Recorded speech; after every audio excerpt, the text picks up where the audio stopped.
2012 was a challenging year for many who lost their job or those re-entering the job market or job seekers looking for a new career. As the nation's unemployment rate slowly falls, companies are hiring, yet the competition remains fierce. So how do you set yourself and your resume apart from the others out there? Laura Labovich is the founder of the D.C. area-based career strategy group. She is here to offer some important tips, all important tips, for landing the job that you want. Yes, because exactly. you could perhaps land a job. It's still tough, but the job that you really want. Exactly. Good morning and Happy New Year. Good morning. Same to you. So this is, well, first of all, this is the book that you co-authored, right? Yes. Okay, 100 Conversations for Career Success. Exactly.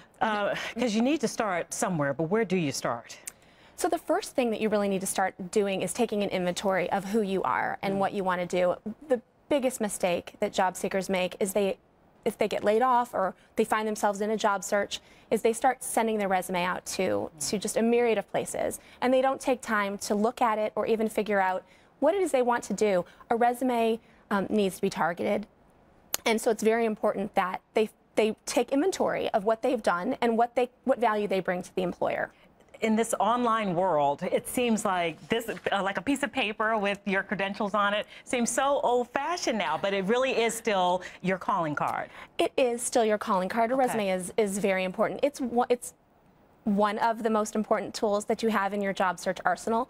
Okay. It's probably the most important one, but there are other things as well. You need to have a LinkedIn profile. It needs to be up to date. It needs to have a photo. I can't tell you how many people whose LinkedIn profile I view without a photo. And surprisingly enough, Allison, did you know that a LinkedIn profile without a picture gets 40 times less click-throughs than one with one? I thought you were going to say, did you know that you don't have a photo on your LinkedIn? Because I don't. No. Okay. All right, good. All right.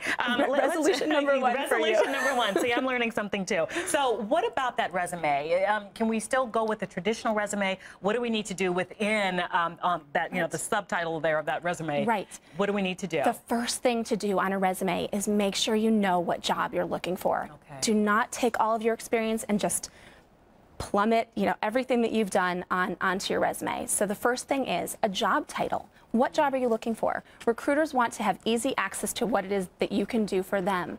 So right across the top in bold, the job that you're looking for.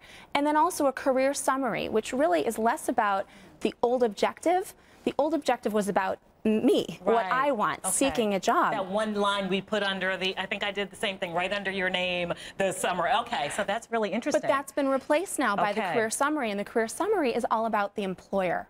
What can I do for the employer? So it's taking stock of what you've done in your career, and essentially it's summarizing it in this career summary piece and serving it to the employer so that you're able to say, here's the value that I can provide for you. Right. What are the mistakes we make?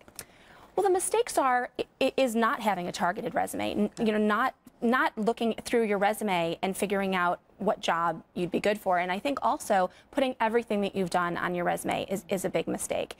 Often you may be going for a job as a television producer or a television anchor, but you have done some other jobs in your career and they've sort of been smattered right throughout your career, your 20-year career.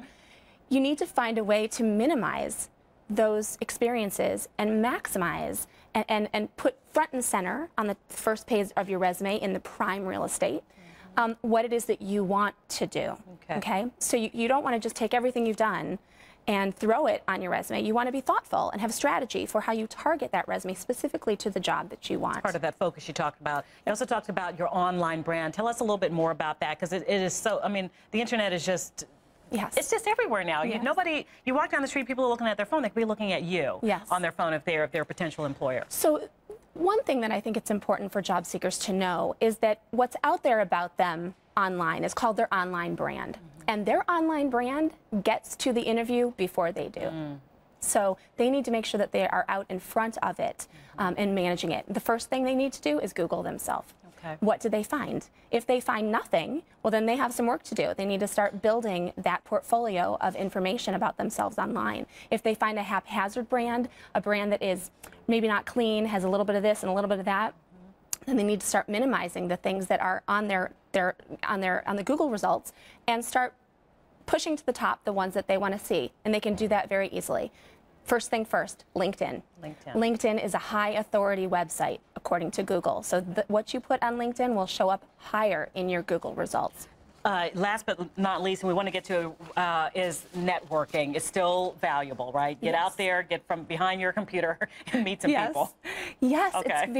It's the most important thing. It's the most important thing in a job search. It's very important, and a lot of things that job seekers do is considered networking, but I think it's really important that they focus on meeting with people within their target companies. So that means they need to make a list of target companies to go after, and that's who they should really try to be networking with, people within those target companies. It's a full-time job to get a job. Yes, it is. Can I see your book yes, so we you can may. be familiar with it? This is Laura Labovich. She is a new career, new year expert, and this is the book, 100 Conversations for Career Success. Tony, back to you.